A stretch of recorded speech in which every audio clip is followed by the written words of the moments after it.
Hello everyone, I hope everyone are fine. Welcome to today's video class. In today's video class, we are going to study regarding the last kingdom, that is Animalia. According to 5 kingdom classification given by R.H. Whitaker, for every phylum I am saying this introduction. According to 5 kingdom classification given by R.H. Whitaker, the all organisms are grouped under 5 kingdoms. Monera, we completed. Protista, that also completed.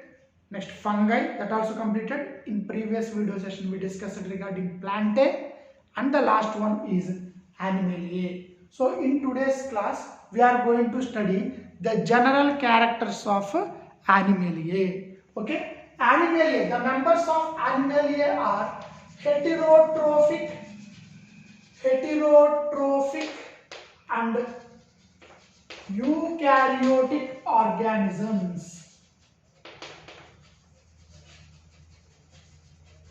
The members of Animalia are heterotrophic and eukaryotic organisms. That means they are heterotrophic. They can't prepare their own food. They depend on other organisms directly or indirectly. Okay, they are heterotrophic organisms. That means what? They can't prepare their own food. They depend on other organisms.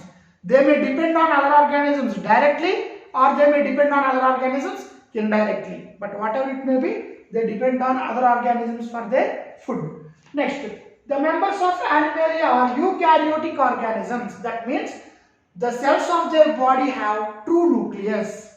I said in the beginning itself, prokaryotic, there is no well-developed nucleus. Eukaryotic, there is a well-developed nucleus. So they are eukaryotic organisms. Their cells have well-developed nucleus. Next, they are multicellular. They are multicellular and lack cell wall. They are multicellular organisms and lack cell wall. That means the body is made up of many cells. The body is made up of many cells. That's why they are called multicellular organisms. Many. Multi means many. Cellular, cells. Their body is made up of many cells. And remember one thing, the cell wall is absent in animal cell. This is the major difference that we observe between plant cell and an animal cell. If you see a plant cell, the plant cell is covered by cell wall. But in animal cell, there is no cell wall. So they are multicellular and lack cell wall. Next, they follow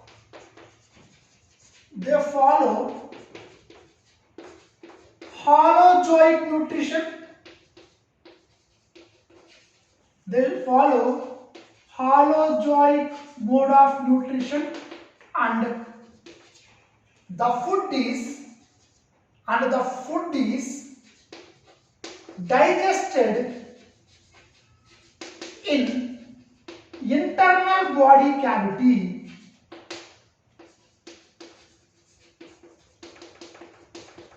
Very simple. Actually, this point they have given indirectly. I will explain this point very clearly. They follow holozoic mode of nutrition. What do you mean by holozoic mode of nutrition? Any nutrition which contains 5 steps. One is ingestion. Second one, digestion. Third one, absorption. Fourth one, assimilation. Fifth one, egestion. If any nutrition involves these 5 steps,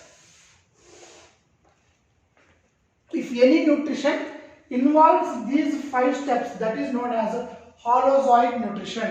Now, animals will follow Holozoic mode of nutrition. I will explain. What is ingestion? Taking of food through mouth.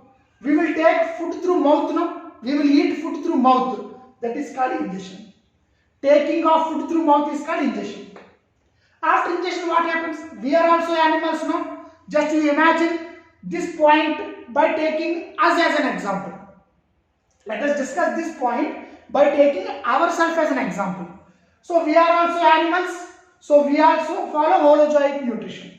What is holozoic nutrition? Any nutrition which contains 5 major steps: ingestion, digestion, absorption, assimilation, digestion. If these 5 steps are there, means that is holozoic nutrition. Let us take. What is ingestion? Taking of food through mouth. We will take the food through mouth. That is called ingestion. When we take food through mouth, it will go to our digestive system. The food will be broken down into smaller particles.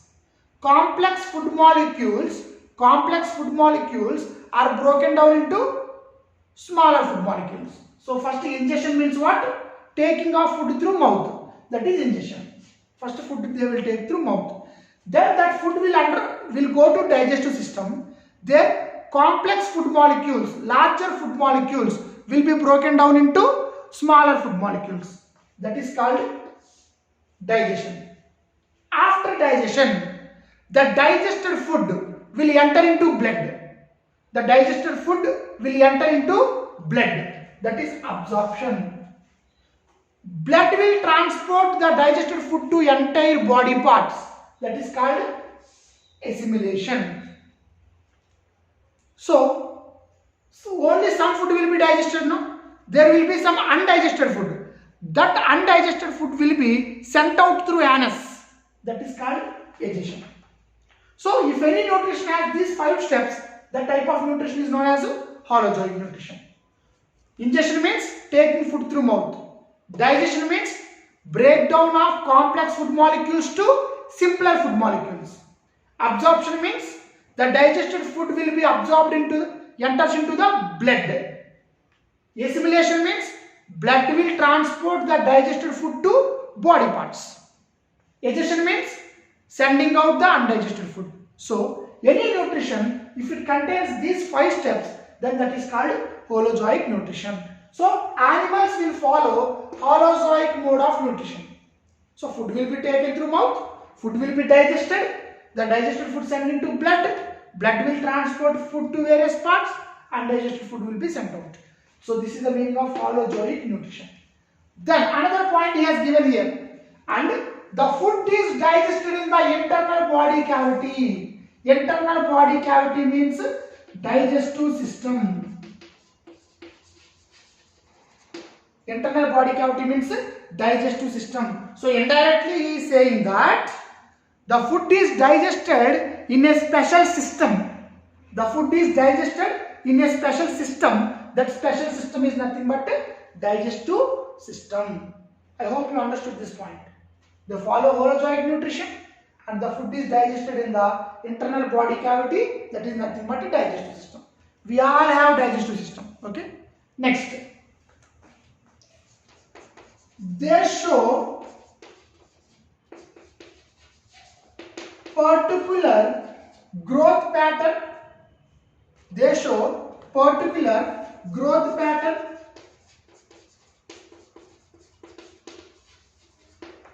Okay, and grow into adult. Grow into adult of particular size and shape. Particular size and shape. So they show particular growth pattern. Okay, they won't show the growth irregularly. In a particular sequence, growth will be observed, and they grow into adult. They grow into adult of particular size and shape. For example, when sperm and egg fused, when sperm and egg is fused, when our father sperm fused with our mother egg, zygote will be formed. This zygote is single cell. This zygote is a single cell. But that single cell show particular growth pattern. It will grow, it will grow, it will grow. and it grows into adult human being. And we all are have particular size, particular shape. At the same time, in dog also, zygote will undergo particular growth and it will give another shape. In elephant, another shape. In cat, another shape. What I wanted to say is, in all animals, growth is seen in particular pattern, and a particular every organ, every animal, it grow into particular size and shape. All animals do not have same size and same shape. That's what I wanted to say. Understood? So next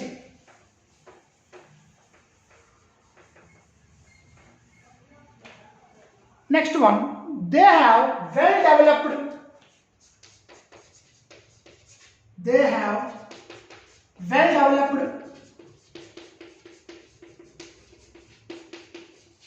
sensory system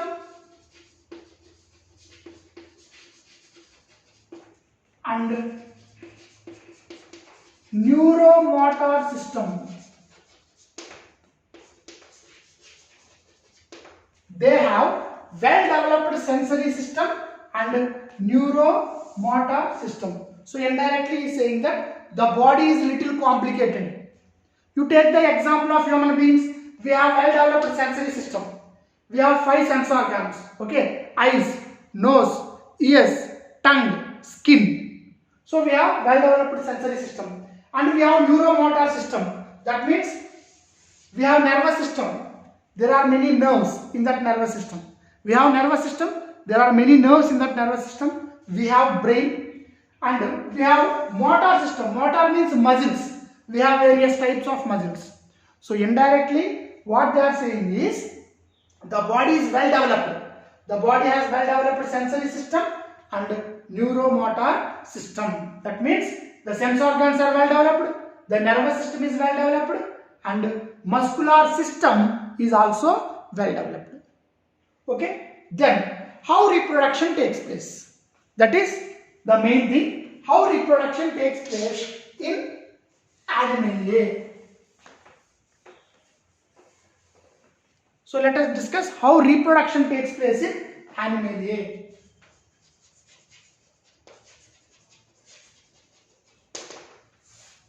Here in Animalia, males will be there, females will be there.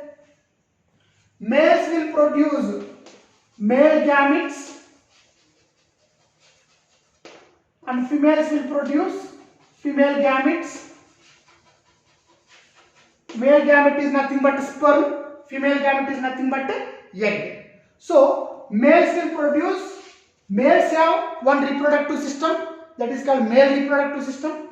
Female have one reproductive system, that is called female reproductive system.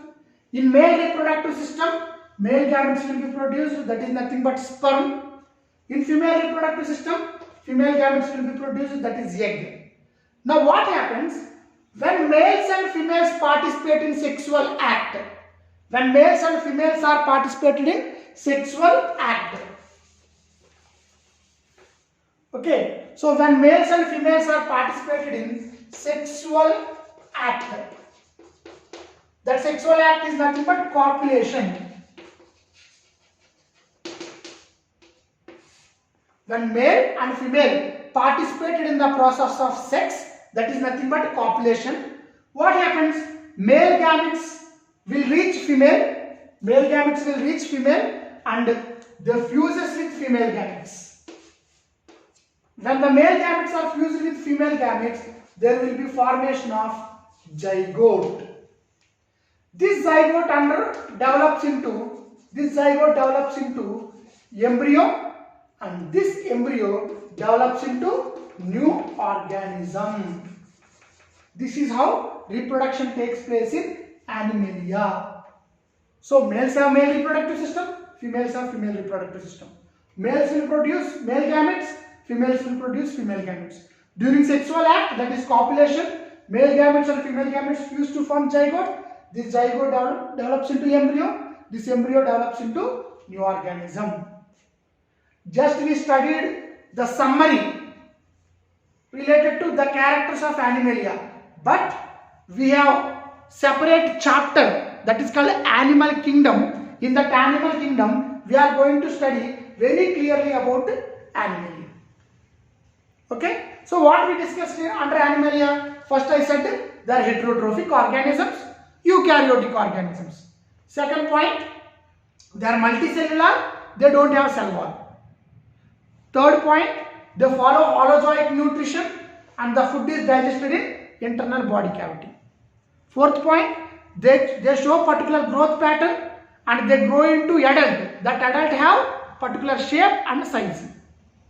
They have well developed sensory system, okay, nervous system and muscular system.